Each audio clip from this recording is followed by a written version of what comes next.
بسم اللہ الرحمن الرحیم۔ السلام علیکم۔ اردو ناول سر راہ، ایپیسوڈ 6۔ عمر ہاسٹل سے باہر نکلا اور پریشانی کے عالم میں ایک طرف چلنا شروع کر دیا۔ نور لین کے الفاظ اس کا کلیجہ چھلنی کیے جا رہے تھے کہ عبیرہ جب سے واپس آئی ہے روئی جا رہی ہے۔ اسے سمجھ نہیں آ رہا تھا کہ کیا کرے۔ نہ تو وہ سعید صاحب کو انکار کرنے کی پوزیشن میں تھا اور نہ ہی عبیرہ کا رونا اس سے برداشت ہو رہا تھا۔ وہ سعید صاحب کے احسان کا بوجھ اپنے کندھوں سے کم کرنے کے لیے ان کے ہر حکم کو ماننے کا پہلے ہی خود سے وعدہ کر چکا تھا، لیکن تب اس کے وہم و گمان میں بھی نہ تھا کہ سعید صاحب اس سے ایسی ڈیمانڈ کر دیں گے۔ اس نے عبیرہ کو کال کرنے کا سوچا، لیکن پھر خود ہی یہ سوچ کر ارادہ ترک کر دیا کہ وہ کال ریسیو نہیں کرے گی، کیونکہ بقول نور العین کے وہ رو رہی ہے اور یقیناً وہ عمر سے اپنی حالت چھپانا چاہے گی۔ تو عمر نے اسے واٹس ایپ پہ میسج کیا کہ میں خیریت سے ہاسٹل پہنچ گیا ہوں۔ خوش قسمتی سے عبیرہ کو میسج فوراً ڈیلیور ہو گیا۔ فوراً ہی اس کا مختصر سا رپلائی آ گیا جس میں صرف الحمدللہ لکھا ہوا تھا۔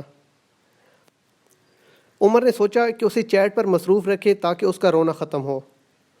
عمر نے دوبارہ میسج کیا کہ کل اتوار ہے اور سالوں بعد کوئی ایسی اتوار آئی ہے جب میرے سر پہ مالی مشکلات کا بوجھ بھی نہیں، اور سونے پہ سہاگا یہ کہ اب میرے پاس تم ہو، تو کیوں نہ کل کہیں گھومنے چلیں۔ اب تم جلدی سے بتاؤ کہ کل کہاں جائیں۔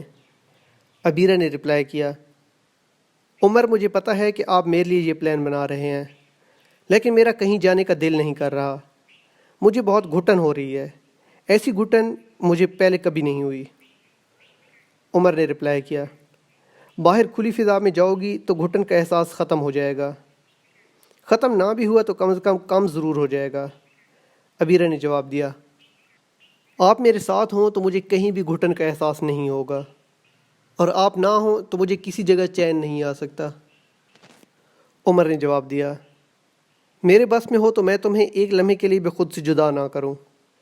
عبیرہ نے جواب دیا، مجھے آپ سے کوئی گلہ نہیں، آپ نے بالکل صحیح فیصلہ کیا ہے، ہمارا فیوچر آپ کے اس فیصلے پہ ڈیپینڈ کر رہا ہے۔ آپ کے فیصلے سے دکھی نہیں ہوں، میں بس اتنی جلدی بچھڑنا ایکسپیکٹ نہیں کر رہی تھی۔ عمر نے جواب دیا، زندگی سرپرائزز کے مجموعے کا ہی نام ہے۔ بعض سرپرائزز ہماری سوچ سے بڑھ کر اچھے ثابت ہوتے ہیں اور بعض ہمیں دکھ میں مبتلا کر دیتے ہیں۔ جیسے تمہارا اچانک مل جانا میرے لیے خوشگوار سرپرائز تھا، لیکن اب اس طرح اچانک تم سے بچھڑ جانا اتنا ہی دل دہلا دینے والا۔ لیکن جیسے اچھا وقت گزر جاتا ہے اسی طرح برا وقت بھی گزر ہی جائے گا۔ کسی دانا نے کیا خوب کہا ہے، when going gets tough the tough gets going۔ Message send کر کے عمر روڈ کنارے ایک بینچ پر بیٹھ گیا۔ آج رات سردی کافی تھی، روڈ بالکل ویران پڑی تھی، خاصی دیر گزرنے کے بعد ہی کوئی گاڑی گزرتی۔ عمر کے لیے یہ ماحول نیا نہ تھا، وہ کئی راتیں ایسی سردی اور ایسی تنہائی میں بیٹھ کر گزار چکا تھا۔ تب اسے مالی پریشانی اور ماں باپ اور بھائیوں کی جدائی سونے نہیں دیتی تھی، اور آج رات اس کی نیند اچاٹ ہو گئی تھی تو اس کی وجہ عبیرہ کے آنسو تھے۔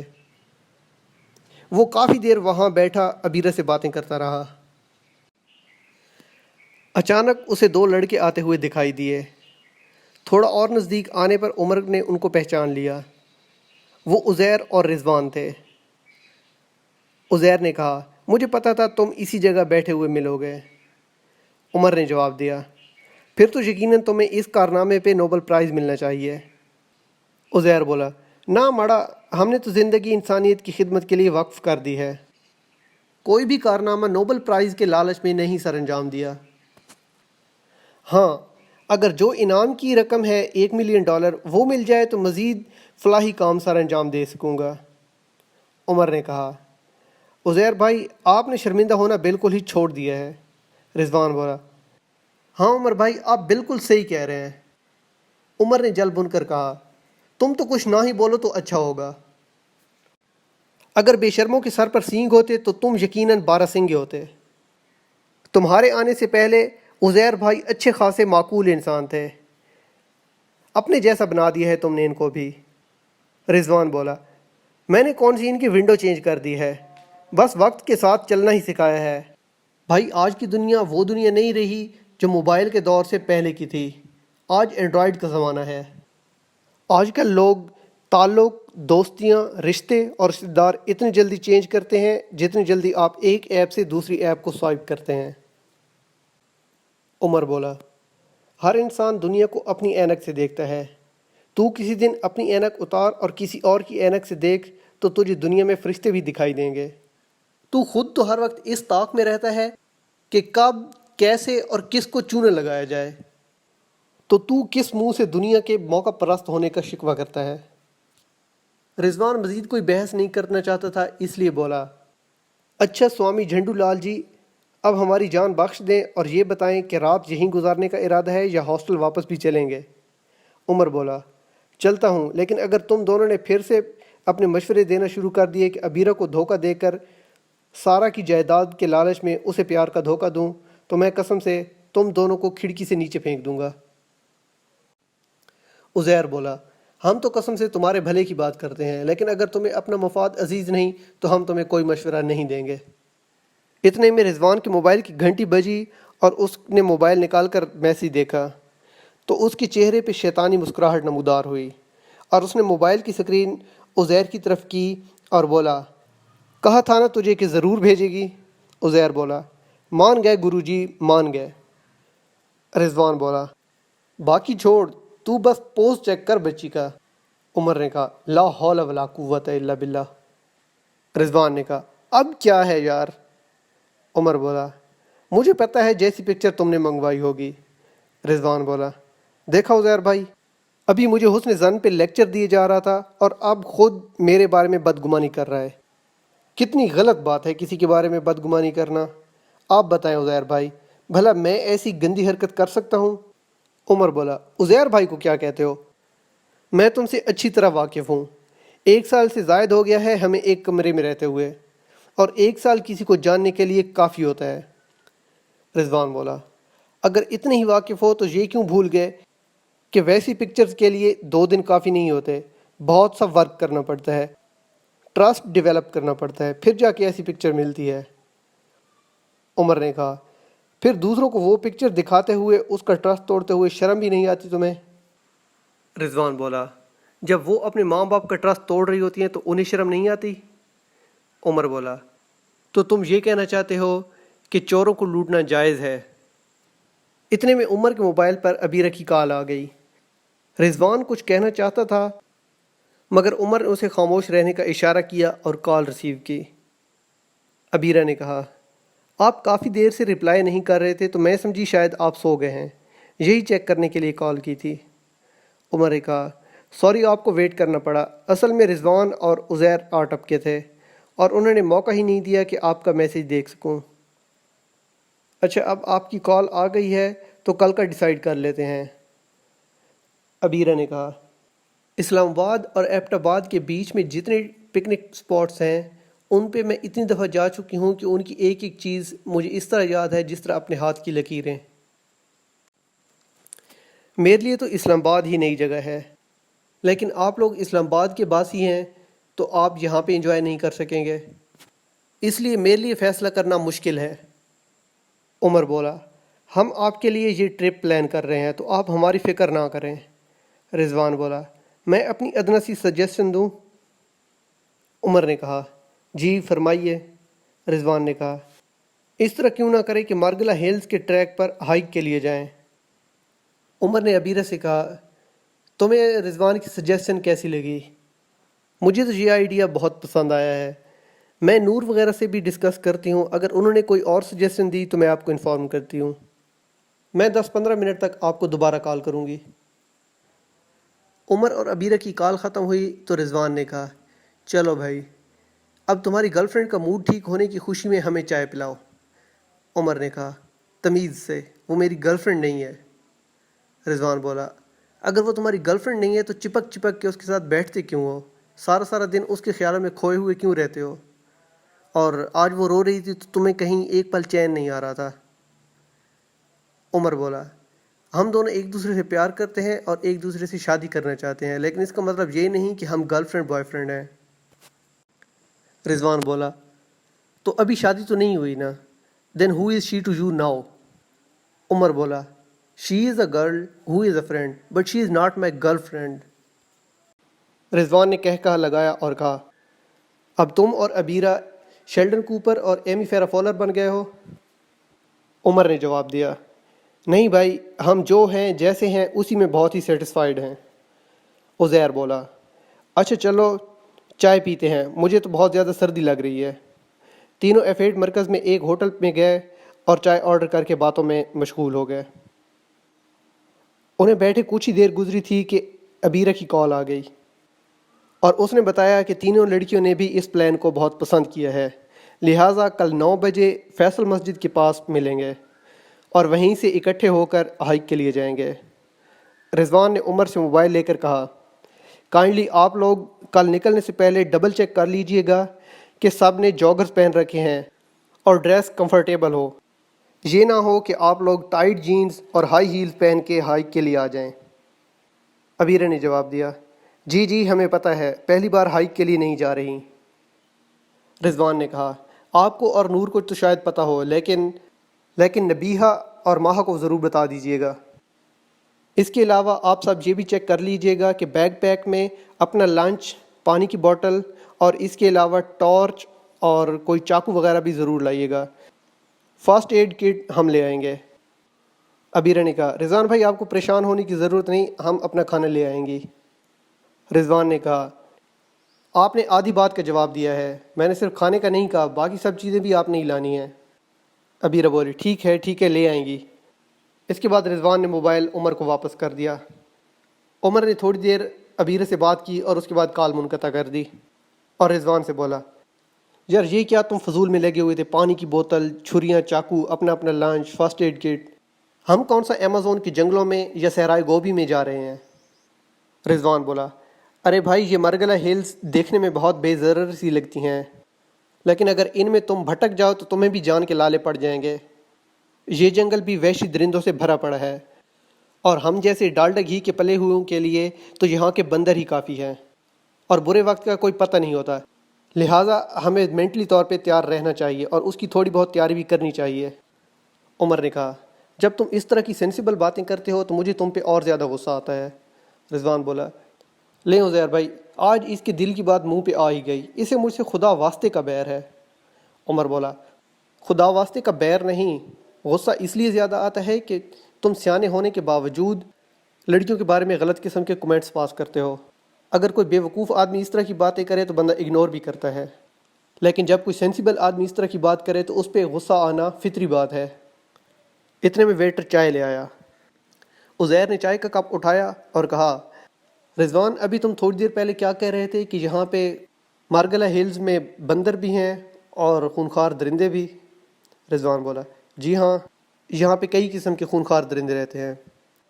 عزیر بولا اچھا میری طبیعت خراب ہے، تم لوگ کل چلے جانا، میں نہیں آؤں گا. رضوان بولا عزیر بھائی وہ تو میں ورسٹ کیس سینیریو بتا رہا تھا، ورنہ نارملی تو مارگلہ ہلز کی ہائیک بہت شاندار ہوتی ہے، کسی قسم کا کوئی خطرہ نہیں ہوتا.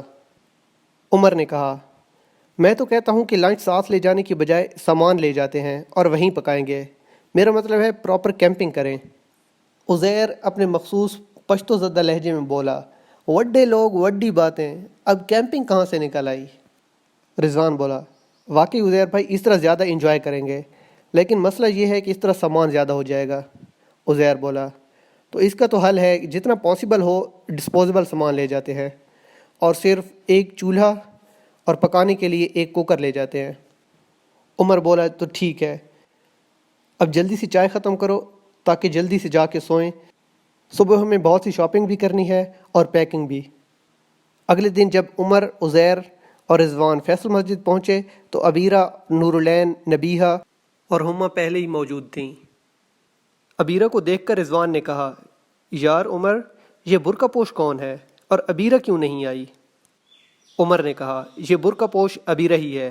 رضوان نے کہا تو پھر نورالعین سے تعزیت کرنی پڑے گی. عمر نے کہا یار کبھی تو انسان بنا کرو، وہ ایک باعمل مسلمان ہے، وہ چہرہ چھپانا چاہتی ہے تو تمہیں کیا ایشو ہے؟ تب تک یہ سب ابیرہ وغیرہ کے قریب پہنچ چکے تھے تو نورالعین نے کہا کسے اور کیا ایشو ہے بھائی، ہمیں بھی تو پتہ چلے۔ رضوان نے کہا، نہیں جی کوئی ایشو نہیں، ہمیں تو بس افسوس ہے، ہم باقاعدہ آپ کے پاس تعزیت کے لیے آئیں گے۔ بھری جوانی میں آپ کی کزن آپ کو داغ مفارقت دے گئی۔ رضوان کی بات سن کر سب ہنسنے لگیں اور عبیرہ بولی، رضوان بھائی الحمدللہ میں زندہ ہوں اور اپنی حالت پر بہت مطمئن ہوں۔ رضوان بولا، آپ کہتی ہیں تو مان لیتا ہوں۔ نبیہ نے کہا، ایک تو آپ سرنڈر بہت جلدی کرتے ہیں، کچھ تو ریزسٹ کیا کریں۔ رضوان بولا، نبیہ بی بی آپ جانتی ہیں کہ میں صنف نازک کی کتنی ریسپیکٹ کرتا ہوں، اس لیے ان سے آرگیو کرنا ان کی توہین سمجھتا ہوں، مجبوراً اپنا موقف بدلنا پڑتا ہے۔ نور العین نے کہا، یار ایک تو تم لوگ آئے اتنے لیٹ ہو، اوپر سے کھلی کچہری لگا کے یہیں بیٹھ گئے، 10 بج رہے ہیں اور سردیوں میں دن ہوتا ہی کتنا ہے، تھوڑا سا تو ٹائم ہے ہمارے پاس۔ عزیر نے کہا، نور آپ خفا نہ ہو، ہمیں دیر اس لیے نہیں ہوئی کہ ہم لڑکیوں کی طرح میک اپ کرنے بیٹھ گئے تھے، بلکہ ہمیں دیر اس لیے ہوئی کہ ہم ہائیک میں تھوڑا انٹرٹینمنٹ کا پہلو ایڈ کرنا چاہتے تھے، اس لیے لنچ لانے کی بجائے لنچ پکانے کا سامان لینے چلے گئے اور اس خریداری میں تھوڑی دیر ہو گئی۔ نور بولی، میں بھی کہوں آپ جیسے سینسیبل آدمی کی موجودگی میں اتنی دیر کیسے ہو سکتی ہے؟ رضوان بولا، صدقے جاؤں میں لیلا مجنوں کے، آپ دونوں کی سپیڈ بھی عبیرہ اور عمر سے کچھ کم نہیں۔ عزیر نے رضوان کو گھورا اور کہا، جی ہاں جس سلو ٹریک پہ آپ چل رہے ہیں اس کا بھی ہمیں اچھی طرح سے پتہ ہے۔ یہ سن کے ہما اور نبیہ دونوں ہی چور نظروں سے رضوان کو دیکھنے لگیں، جیسے پوچھ رہی ہوں کہ کیا تم نے ان کو بتا تو نہیں دیا؟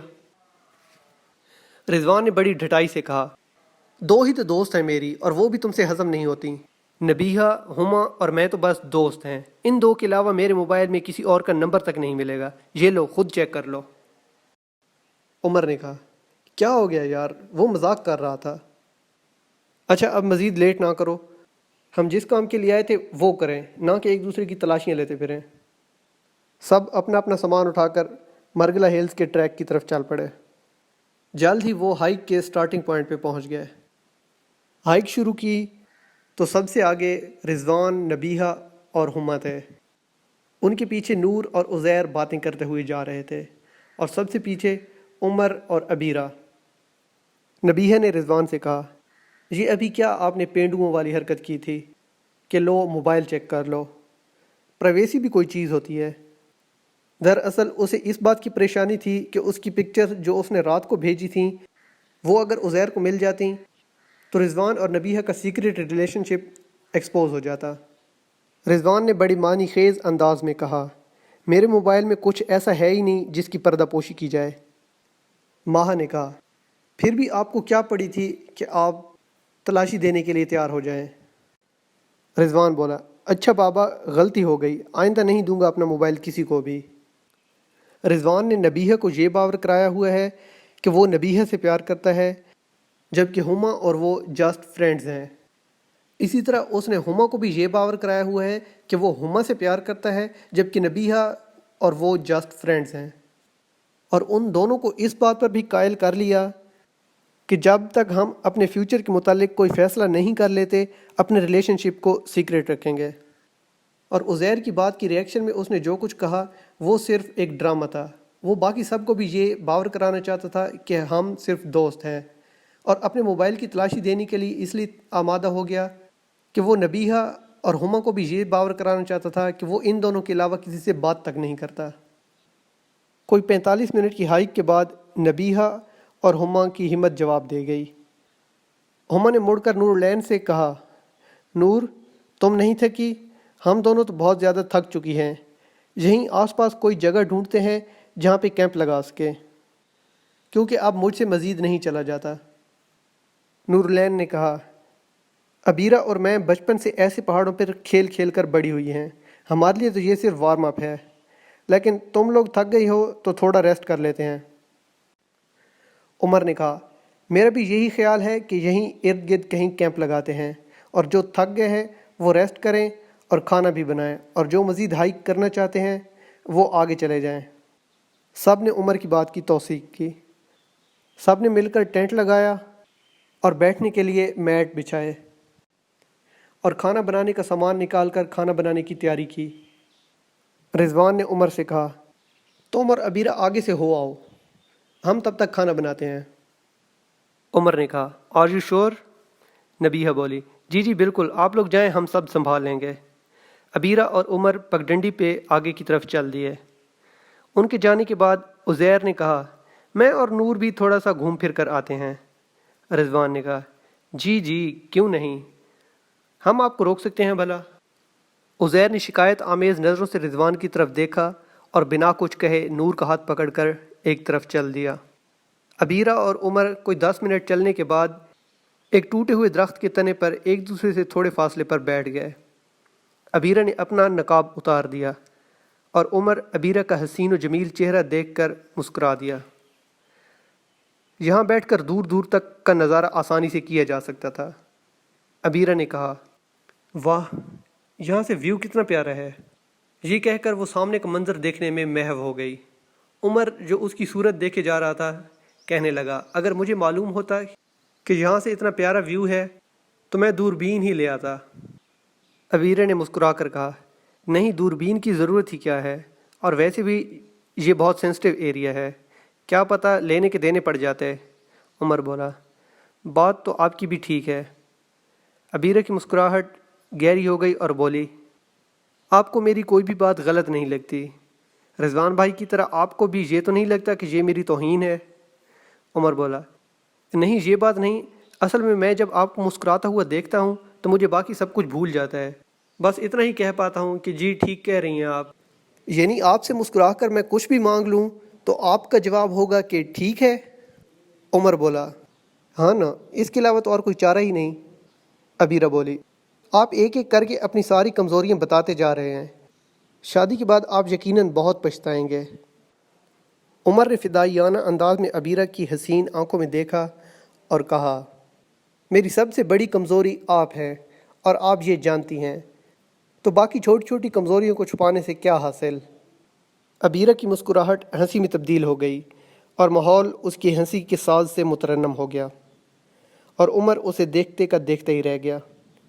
عبیرہ نے اس کے آگے چٹکی بجاتے ہوئے کہا، بس بھی کریں، اتنا بھی نہ گھورا کریں، کبھی کبھی تو مجھے آپ سے ڈر لگنے لگتا ہے۔ عمر یہ سن کر ہنسنے لگا، مذاق اچھا کر لیتی ہو، تم مجھ سے ڈرتی ہوگی یہ تو میں خواب میں بھی نہیں مان سکتا۔ عبیرہ بولی، نہیں یہ مذاق نہیں، آپ نے اپنی اتنی کمزوریاں بتائی ہوئی ہیں تو میں نے سوچا میں بھی آپ کو اپنی کمزوری بتا دوں۔ مجھے آپ سے واقعی ڈر لگتا ہے کہ کہیں آپ مجھ سے خفا نہ ہو جائے، کہیں میری کوئی بات آپ کا دل نہ دکھا دے، کہیں آپ مجھ سے بہت دور نہ چلے جائیں، اور سب سے زیادہ اس بات سے ڈرتی ہوں کہ کہیں آپ کا دل مجھ سے بھر نہ جائے۔ عمر نے بڑے لاڈ سے کہا، ہائے میرا شونا بیرو، تمہیں کس نے کہہ دیا کہ میرا دل تم سے بھر جائے گا؟ ایسا تو ممکن ہی نہیں، اور کیا تمہیں لگتا ہے کہ میں تم سے دور بھی رہوں اور زندہ بھی رہوں؟ اور رہی بات دل دکھانے کی، تو تم میرا تو کیا کسی کا بھی دل نہیں دکھا سکتی، لیکن ہاں خفا ہو سکتا ہوں۔ عبیرہ بولی، تو کیا آپ اپنے بیرو سے خفا بھی ہوں گے؟ عمر نے کہا، ہاں نا، وہ تو پیار کا حصہ ہے، میں خفا نہیں ہوں گا تو تم مناؤ گی کسے؟ یہ سن کر عبیرہ مسکرا دی۔ عمر نے کہا، اچھا یہ بتاؤ، اگر میں خفا ہو گیا تو تم مناؤ گی کیسے؟ عبیرہ بولی، میں آپ کو خفا ہونے ہی نہیں دوں گی۔ عمر نے کہا، یار پھر بھی اگر میں خفا ہو جاؤں تو؟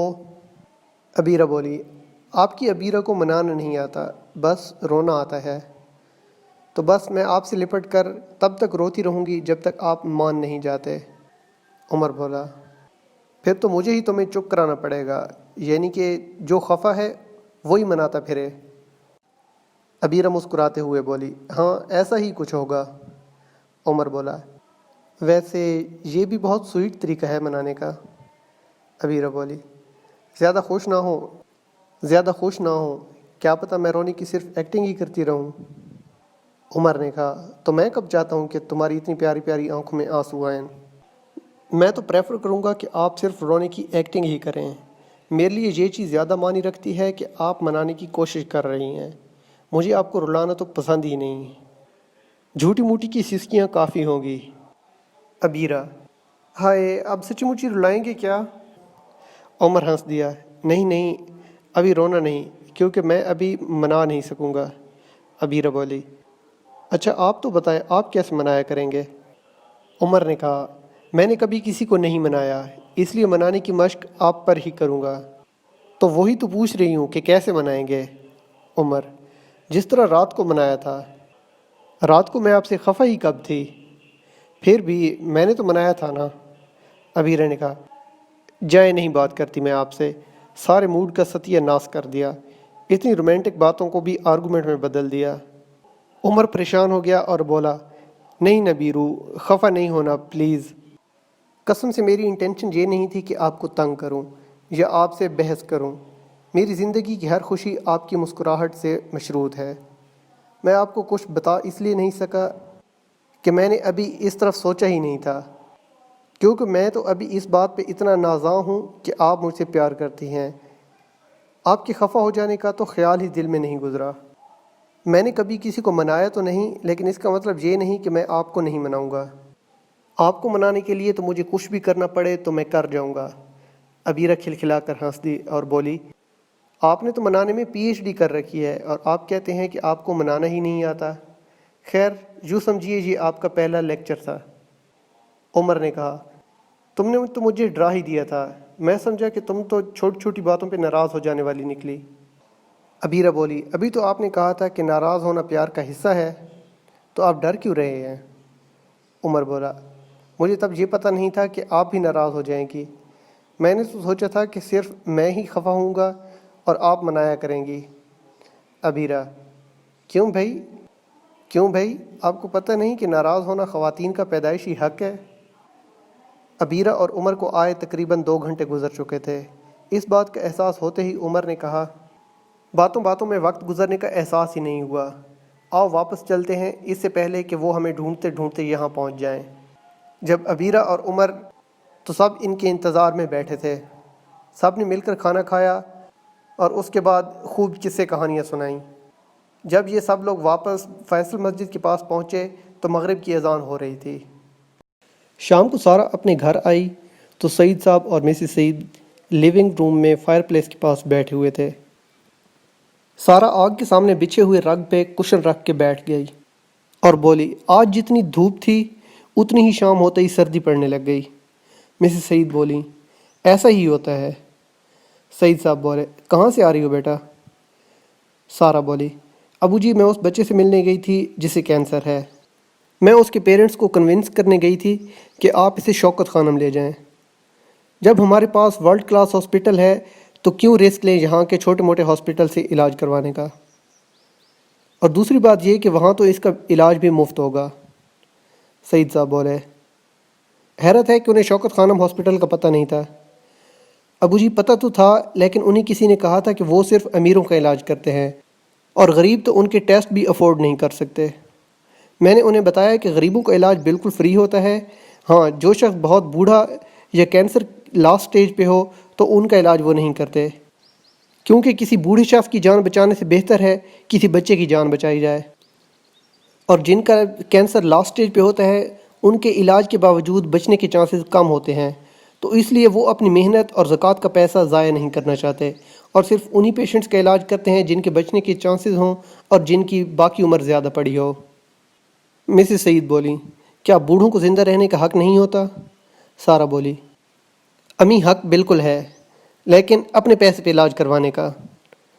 اگر میں ایک ڈونر ہوں اور مجھ سے کوئی پوچھے کہ آپ کے پیسے کو کس کے علاج کے لیے استعمال کیا جائے، 70 سالہ بوڑھے شخص کے علاج کے لیے یا 7 سالہ بچے کے لیے، تو میں اوبویسلی 7 سالہ بچے کو پریفر کروں گی، کیونکہ بوڑھا شخص تو ویسے بھی زندگی گزار چکا ہے اور اس کے لیے کینسر تو بس ایک بہانہ ہے، اصل میں اس کا وقت آ چکا ہے۔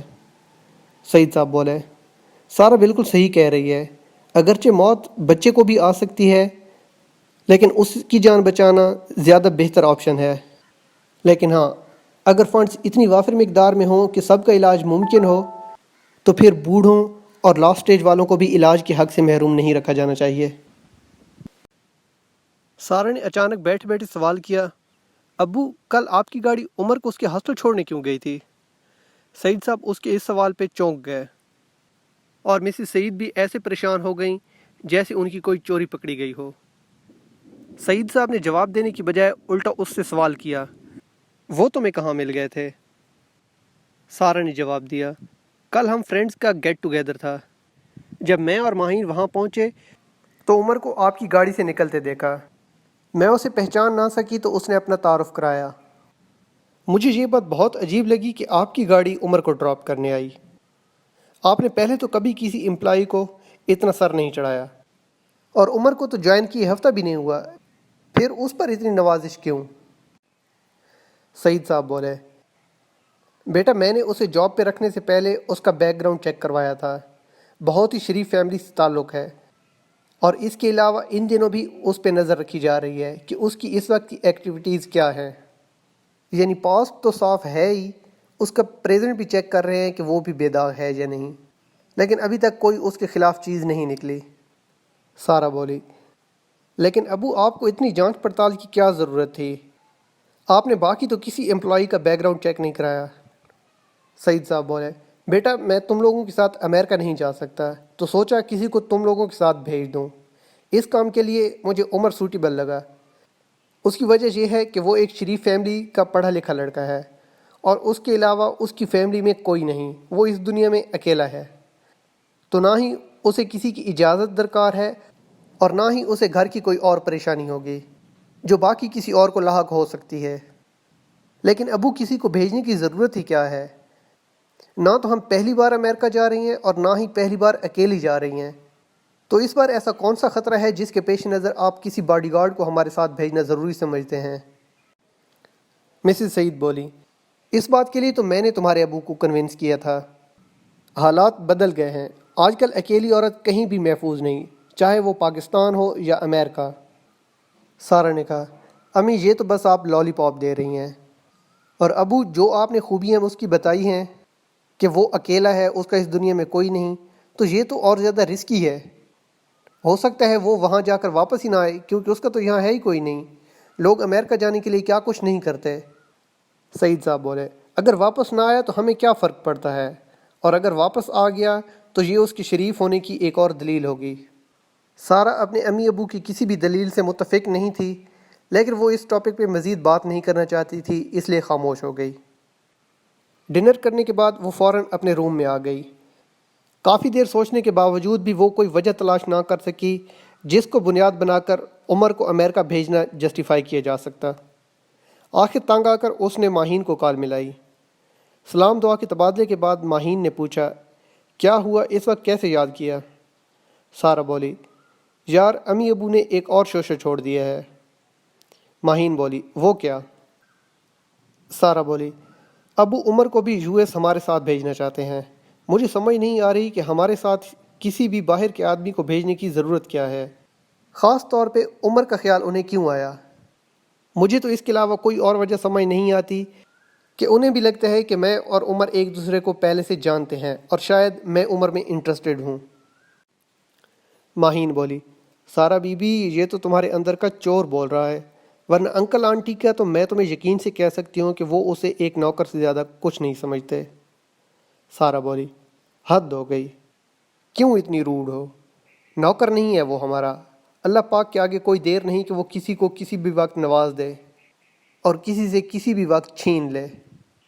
ماہین بولی، دیکھا کتنی پروٹیکٹیو ہو اس کے لیے، تم مانو نہ مانو تمہیں اس سے پیار ہے۔ سارا بولی، یار عمر کی جگہ کوئی بھی ہوتا میں اس کے لیے نوکر کا ورڈ برداشت نہ کرتی، وہ ہمیں اپنی سروسز بیچ رہا ہے، عزت نہیں۔ ماہین بولی، چلو کوئی بات نہیں، کچھ دن میں دودھ کا دودھ پانی کا پانی ہو جائے گا۔ تم کہتی ہو کہ تمہیں نہ تو معظم بھائی سے پیار ہے اور نہ ہی عمر سے، تو اس لحاظ سے تمہیں ان دونوں کو ایک جیسا ٹریٹ کرنا چاہیے۔ یو ایس جا کر میں تمہارا ان دونوں کے ساتھ بیہیویئر چیک کروں گی، اگر تمہارا ایٹیٹیوڈ دونوں کے لیے یکساں ہوا تو پھر تو تمہارا کلیم درست ہے، لیکن اگر تم نے کوئی بھی فیوریٹزم دکھایا تو اس کا مطلب ہے کہ تمہارا بیان درست نہیں۔ بہرحال میں اپنی آنیسٹ اوپینین دوں گی کہ تم کس طرف انکلائنڈ ہو۔ یہ بھی ہو سکتا ہے کہ تمہارا جھکاؤ معظم بھائی کی طرف ہو اور تمہیں کبھی پتہ ہی نہ چلا ہو۔ سارا بولی، صحیح ہے، میں تم پہ ٹرسٹ کر سکتی ہوں کہ تم اپنے بھائی کی خوشی کی خاطر اپنی ریشنل اوپینین کو سکیو نہیں کرو گی۔ ماہین بولی، اور میں تم سے یہ امید کرتی ہوں کہ تم اب اپنے دل کے کونوں خدروں کو اچھی طرح سے کھنگال لو گی۔ یہ نہ ہو کہ جب تمہیں احساس ہو کہ تم کسی اور سے پیار کرتی ہو تب تک تم کسی اور کے بچوں کی ماں بن چکی ہو۔ ہاں ہاں صحیح ہے، کرتی ہوں تمہاری نصیحت پہ عمل۔